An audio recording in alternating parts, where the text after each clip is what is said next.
will live. And the man put his trust in what Jesus said and started home.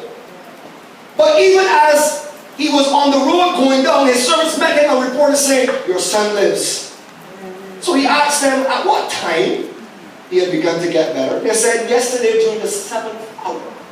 About 1 o'clock in the afternoon, the fever left him. Then the father knew that it was at that very hour when Jesus had said to him, your son will live. And he and his entire household believed, adhered to, trusted in, and relied on Jesus. Are you hearing that?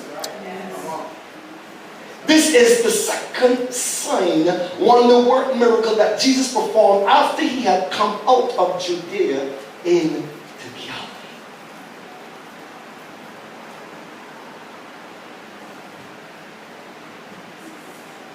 Firstly, sometimes you have to go out of your way to get an answer to your need. Are you hearing me?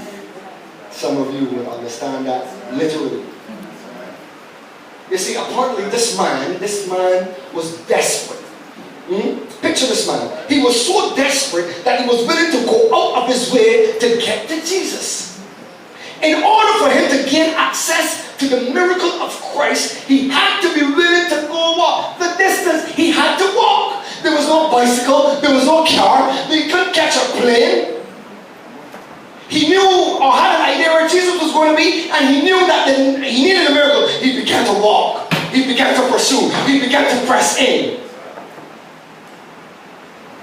And it had to be a pretty good distance to his house, because after the healing, it took him at least 12 hours to get back home to find out that his son was healed.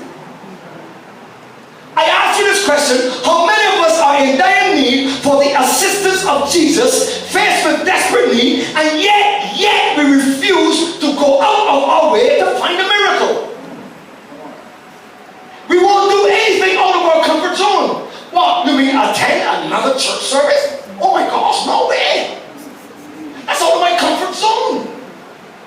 Are you out of your mind?